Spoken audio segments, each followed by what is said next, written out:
যারা সৌদি আরবে আছেন, সৌদি আরব থেকে আসতে পারতেছেন না, যেমন হয়তো 2 বছর 4 বছর 5 বছর এরকম অবৈধ ইকামা নাই, ইকামা এক্সপায়ার বা হুরুপ লাগানা, যে কোনো বা কোম্পানি থেকে ভাগা, এরকম যে কোনো মানে সমস্যা থাকে। সমস্যা থাকার পর তারা কোনো সময় ছুটি পায় না।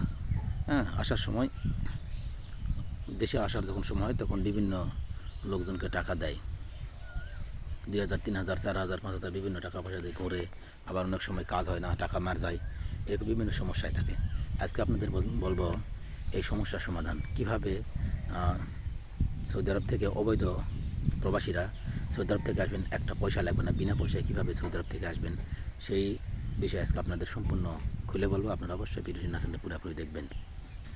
একটা পয়সা লাগবে না, এবং ভিডিওটি দেখে এবং ভিডিওটি শেয়ার দিবেন যাতে অন্যান্য বন্ধুরা পায়, এবং লাইক দিবেন, এবং জানার কিছু থাকলে কমেন্ট করবেন। তো চলুন মেন বিষয়ে যাই, যেটা হচ্ছে যদি আপনারা সৌদি আরব অবৈধভাবে থাকেন, কোনো দালালের কাছে হয়তো গেছেন, টাকা পয়সা নিয়ে দেশে আসতে পারতেছেন না, টাকা পয়সা দিচ্ছেন, দিয়ে ঘুরতেছেন, টাকা মার যেতেছে, এরকম নানান সমস্যা। তারা কখনো কোনো দালালের কাছে যাবেন না, সিধা একটা হিসাব করবেন, সেটা হচ্ছে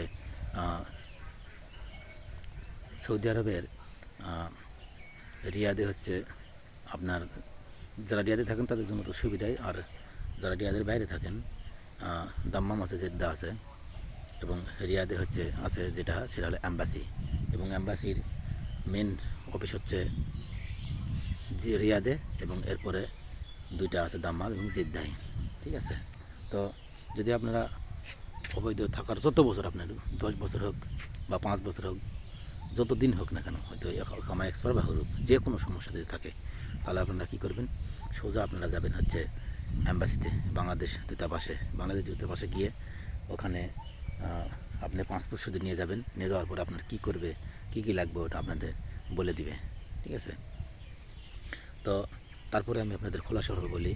প্রথমে আপনারা পাসপোর্ট নিয়ে যাবেন। হয়তো আপনি দূরে হলে একটু ভাড়া বেশি লাগবে, যদি রিয়াদের ভিতর থাকুন তাহলে অল্প ভাড়াতে যেতে পারবেন।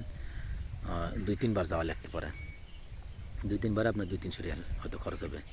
যাক, এখন হচ্ছে প্রথমে আপনি পাসপোর্ট নিয়ে যাবেন, পাসপোর্টের ফটোকপিটা করে নেবে। নেওয়ার পরে আপনার মেসেজ, আপনার মোবাইল নাম্বার নেবে। 2-1 দিনের মধ্যে আপনার মোবাইলে একটা মেসেজ যাবে। ঠিক আছে, যে আপনার মানে অ্যাপ্লিকেশানটা গ্রহণ করতে তারা কাজ চলতেছে। ঠিক আছে। এর পরবর্তীতে আবার কোনো ধাপে যদি কোনো থাকে, যদি আপনার দেখা গেছে ইকামা নাই, ইকামা নাম্বার যাবে, ইকামা থাকলে ইকামা দিয়ে আসবেন, না থাকলে ইকামা নাম্বার জাওজার থেকে উঠায় নিতে হবে। সেটাও যদি না থাকে তাহলে জাওজার থেকে একটা পেপার তুলতে হবে, আপনি সৌদি আরবে ঢুকছিলেন সেই পেপার নেবে। হ্যাঁ, কিছুদিন পর একটা মেসেজ দিবে, এটা নেন, জাওজার থেকে পেপার উঠায় দিবেন। এরপরে আপনি হচ্ছে পাসপোর্টের কিছুদিন পর মেসেজ দিবে, যদি আপনার পাসপোর্টের ম্যাচ শেষ হয়ে যায়, শেষ ফাইনালের দিকে, মানে ফাইনাল হওয়ার আগে আপনার মেসেজ দিবে পাসপোর্টের, যদি ম্যাচ না থাকে ম্যাচ বাড়াতে হবে। বাড়ানোর পরে আপনি সম্পূর্ণ কাম হয়ে যাওয়ার পরে আপনাকে হচ্ছে, যদি আপনার হরুপ থাকে তাহলে একটু ঝামেলা হবে, আর হরুপ যদি না থাকে তাহলে আপনাকে সিধা বলবে জাওজাত অফিসে, সফর জেলে গিয়ে মেসেজ দিবে। আপনার মোবাইলে 3 নম্বর মেসেজ আসবে, 3 নম্বর মেসেজে বলবে আপনি সফর জেলে গিয়ে আপনার হচ্ছে এক্সিট পেপার ওকে হয়েছে, আপনার সফর জেলে গিয়ে এক্সিট পেপার তুলে নিয়ে দেশে যাবেন সঠিক সময়ে। না যেতে পারলে মানে সময় মতো, মানে আর দেশে সৌদি আরবে আসতে পারবেন না, যাইতে পারবেন না, এরকম একটা সময় দেবে 2 মাস। ওই 2 মাসের মধ্যে আপনি সরাসরি, আপনার যদি হরুপ না থাকে, আপনি যদি এক্সপায়ার হন, তাহলে সরাসরি সফর জেলে আপনাকে এক্সিট হাতে দিবে। আর যদি আপনার হরুপ থাকে তাহলে আবার অফিসে ঘুরে এসে, ওখান থেকে ঘুরে এসে আপনার ফিঙ্গার যাইলে ওখান থেকে ঘুরে এসে আবার জায়গাতে গিয়ে কিছুদিন পর আবার মেসেজ দিবে। তখন আপনার বাড়িতে বাসায় ঘুরে আসলেন, কিছুদিন পর আবার মেসেজ দিবে, আপনার হচ্ছে ওই পেপারটা অ্যাম্বাসিতে পৌঁছে দেবে, অ্যাম্বাসি দিয়ে আপনি আবার নেবেন। মানে এই হরুপ থাকলে একটু ঝামেলা, এটাই অ্যাম্বাসি দিয়ে তুলতে হবে। দেখেন 4-5 বার যেতে হবে অ্যাম্বাসিতে, আর হরুপ না থাকলে আপনি এক্সপায়ার হলে 2 থেকে 3 বার অ্যাম্বাসির যাওয়া লাগবে। 2 বার অ্যাম্বাসির যাওয়া লাগবে, একবার হচ্ছে সফর জেলে গিয়ে তুলে নিতে হবে, ঝামেলা কম। আর বর্তমান হচ্ছে ডক্টর ইউনূস সরকার আসার পরে, আগে অনেক ঘোরাঘুরি লাগতো, ডক্টর ইউনূস আসার আগে অনেক ঘোরাঘুরি করতো, অ্যাম্বাসি লোকজনদের সঙ্গে কথা বলা যেত না, ওরা খুব দেমাগ করতো, অহংকার করে কথা বলতো, কিছু বললে কাগজ দিত না, কাগজ আটকে রাখতো, এরকম করতো। তো এখন ডক্টর ইউনূস আসার পরে ওই অ্যাম্বাসির এই প্রবাসীরা যে একটু মানে ঘোরাঘুরি করে লাঞ্ছিত হইতেছে, ভোগান্বিত হইতেছে, এগুলা থেকে দূর করার জন্যে আপনার অ্যাম্বাসি দ্রুত এখন কাজ করতেছে, মানে একটা সরকার তদারকি নিছে, ওইদিকে খুব নজর দিচ্ছে, এই জন্য প্রবাসীর জন্য একটু দ্রুত কাজ হচ্ছে। এবং যে কোনো সমস্যা থাকলে আপনি এম্বাসি থেকে সমাধান করে দিতেছে। দেশে আসবেন বিনা পয়সা, শুধু টিকিট কাটে।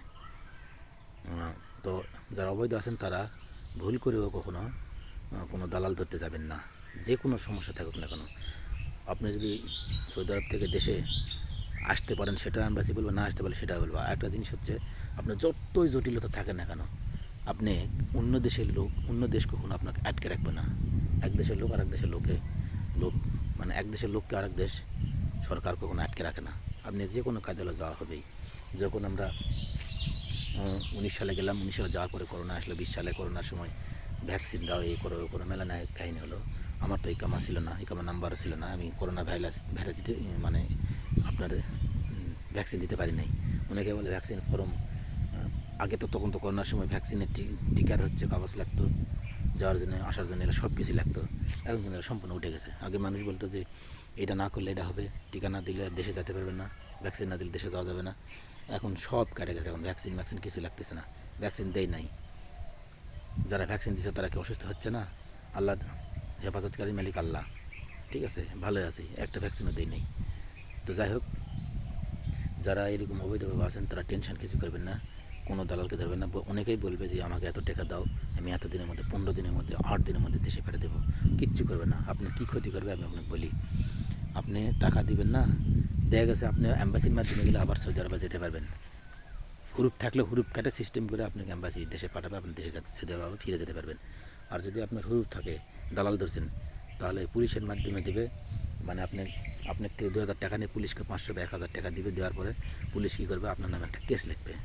আপনি বাসায় বসে বসে আছেন, অথচ আপনার নামে কেস লিখবে কি, যে আপনি হচ্ছে পানি বেচেন বা সবজি বেচেন, এরকম একটা কেস দিলে। কারণ সৌদি আরবের পানি বেচা বা সবজি বেচার কেস সবচেয়ে বড় কেস। এই কেসে ধরলে সরাসরি হাতে নাতে পানি বেচে ধরলে সরাসরি আপনার 3 দিনের ভিতরে বা যে কোনো দেশে পাঠাবে, রাখবে না, কোনো কায়দায় রাখবে না। তো পুলিশকে যখন আপনি ভালো, আপনার হয়তো এক্সপার্ট বা হুরুপ যাই হোক, আপনি এম্বাসির মাধ্যমে দিলে আপনার সব কিছু ক্লিয়ার করে আপনাকে পাঠিয়ে দিবে, ফাইনাল এক্সিট লাগে আবার সৌদি আরবে ঘুরে যেতে পারবেন। কিন্তু যখন আপনি দালাল ধরছেন, দালাল কী করবে, ওই পুলিশ ধরবে, পুলিশ এমন কাম করবে, আপনার নামে কেস লেখে পাঠিয়ে দিবে। আপনি কমসে কম 3 বছরে সৌদি আরবে যেতে পারবেন না, 3 বছর থেকে 5 বছর।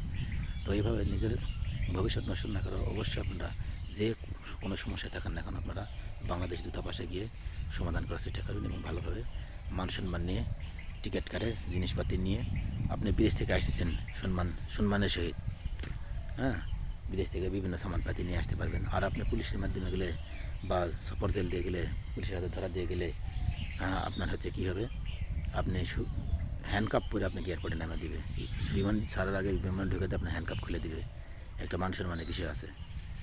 আর আপনি যখন অ্যাম্বাসির মাধ্যমে যাবেন, তখন আপনি সব কিছু সমাধান করে আপনাকে ফাইনাল এক্সিট লাগিয়ে দিবে। আপনি বাংলাদেশ এসে আবার পরের দিন আবার আপনার নামে ভিসা লাগাতে পারবেন। অবশ্যই সুযোগ সুবিধা আছে। যদি সৌদি আরবে চুরি যদি না করেন, চুরি ডাকাতি ছিনতাই যদি না করেন, মানুষকে খুন যদি না করেন, তাহলে ওই দেশে আপনার কোনো কিছু হবে না। আপনার না কামা থাকুক না থাকুক, এক্সপায়ার হোক বা কোম্পানি হুরুপ মারুক, এগুলো সম্পূর্ণ অ্যাম্বাসি কেটে নিয়ে এসে আপনাকে সহি সালামতে দেশে পাঠিয়ে দেবে। আশা করি বুঝাতে পারছি। তো আজকের ভিডিও এই পর্যন্তই। আরও কিছু জানার থাকলে অবশ্যই আপনারা কমেন্ট করবেন। তো ভালো থাকবেন, সুস্থ থাকবেন। আসসালামু আলাইকুম।